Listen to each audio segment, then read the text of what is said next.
Hi Masterpix family, how are you? How's your photography journey going? I can see in the group that quite a few of you have been very active and posting regularly, right? And some really good pictures, right? So let me welcome you to the fifth session of reviewing our students' pictures and giving them my honest feedback. So sit tight and let's check out what's there in store in our group.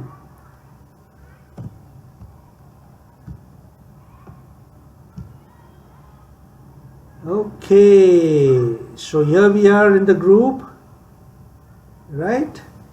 And let's get started with the picture that we see on the screen. Who is the author? Yes, Aditi. Aditi, I can see a point of interest. You have tried to place it on the by following the rule of 1/3.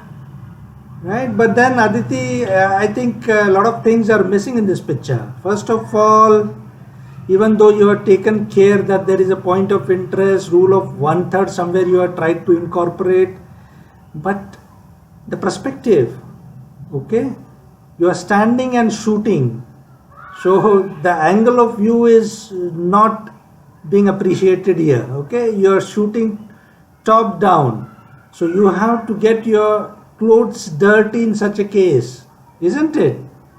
So what I mean is get down at the ground level, be flat on the soil, sand, right?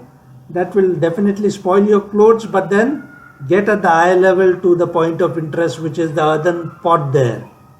And then in the backdrop have the sea in shallow depth of field or high depth of field as you wish to. And then in the background you have the sky. Okay, no drama in the sky as well. It's a flat blue sky. So I would have appreciated if the timing would have been appropriate, maybe sunrise, sunset.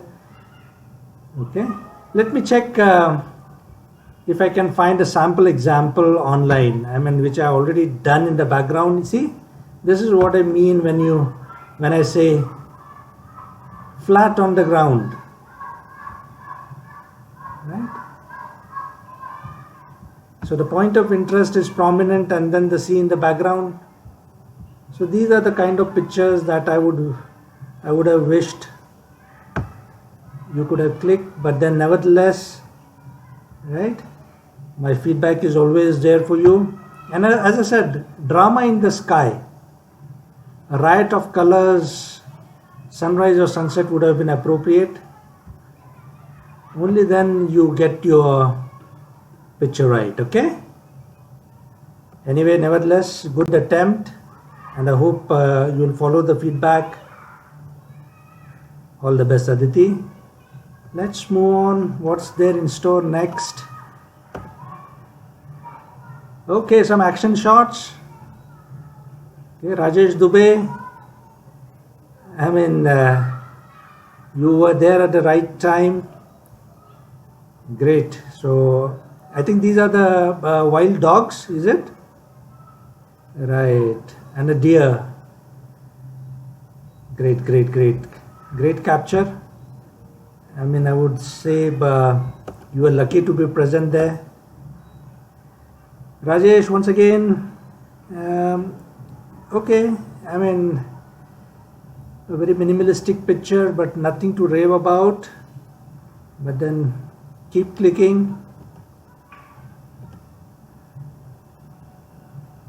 Who is the author here? Universal Studio. Okay, is it Rahul? The name stored here is Universal Studios. I guess it's Rahul G. What I like here is the contrast between the brown sand and the blue sea and a lighter blue sky. So the contrast is working in this picture, but apart from that, I don't see much action here.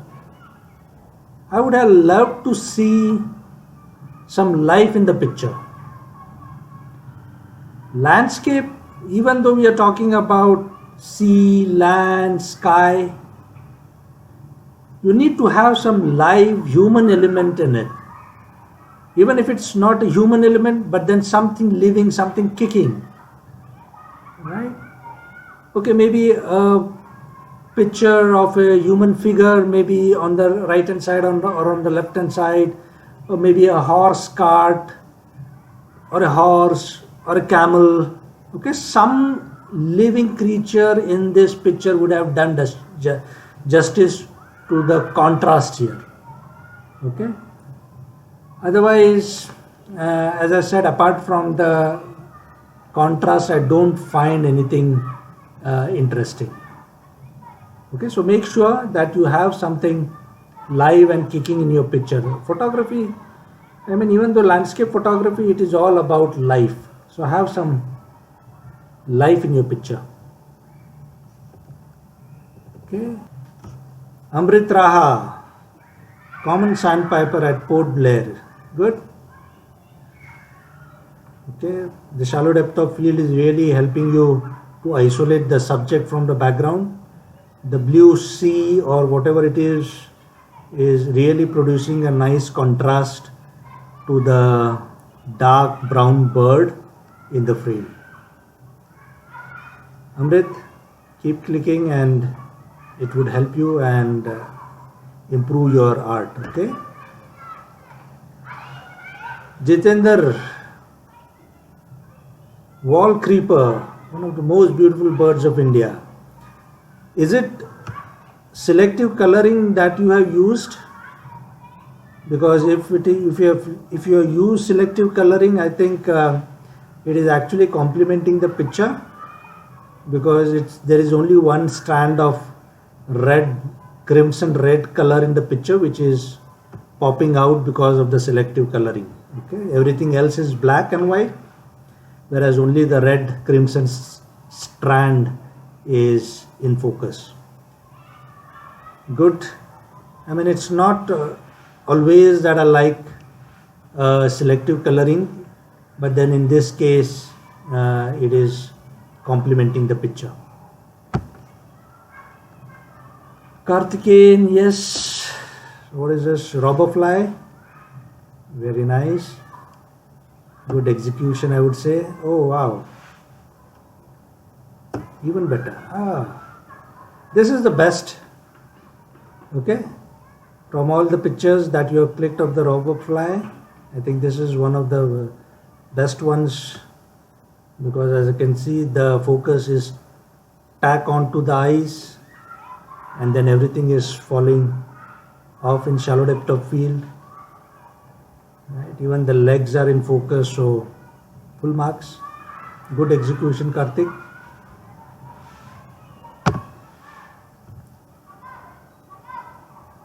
Shankar, so cute. Cuteness overloaded, isn't it? Absolutely. In fact, against the backdrop and the foreground, the texture of the backdrop is actually adding to the picture. Okay. So with all those needles of the grass that are there in focus and off focus, it is actually adding to the beauty of the picture. It's a center composition, which I feel if you had followed the rule of 1/3, placing the tiger cub towards the left hand side, it would have further enhanced. That is what I feel, compared to a center composition. Okay, nevertheless, good picture, Shankar. Keep clicking and keep posting. Okay, for everybody to get inspired. Okay, for everybody to take something from the picture in terms of learnings and feedbacks. Okay, good. Oh wow. So again, Rahul in action. I mean, it looks like a painting. Okay, even though I would like to believe that it's a picture, but then somewhere it gives me an impression of oil on canvas or something like that. A very minimalistic picture, I would say, but a very effective at that. Okay, not many colors, and therefore the red color of the lighthouse, the top of the lighthouse is actually popping in the picture. Okay, the dry trees in the foreground is again adding to the mystery. Okay, so there is something mysterious about this picture, so that is what it boils down to. Okay, dried tree trunks in the foreground, in the background, a lone lighthouse, everything is in monochrome kind of, but then the light tower is bright red, which is popping out. Okay, very good. Okay, one of the best pictures, I would say, in today's collection. Jitendra ji, I think that's the same bird that we discussed in the last frame in flight mode. Wonderful, absolutely. I mean, the big butterfly, as you rightly said, the wings are really popping out in the picture, but then what's interesting in the frame is the shadow. Okay, so that takes the cake away. Of course, the freeze the action, everything is perfect, but then without the shadow it wouldn't have been as effective as I see. Good. Shankar, once again a nice frame. Okay, only I think the tree trunk in the foreground is playing a little spoil sport, is it? Or is it actually helping the frame? Okay. Any which way, we don't have option of the picture without the tree trunk in the foreground. So let's give it a benefit of doubt. So the tiger peeping out of from behind the tree trunk, something like that. Good. Aditya, a candid picture. Okay.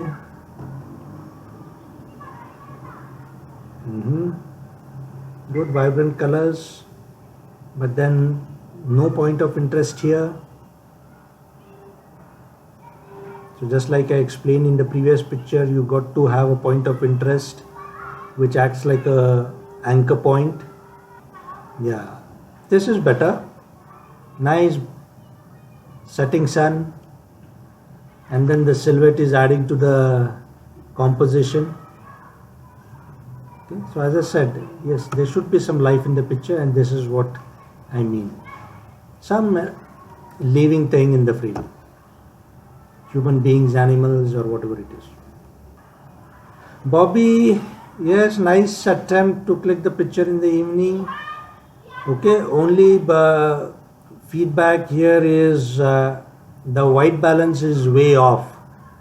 Okay, can you see all the greenish tinge in the picture?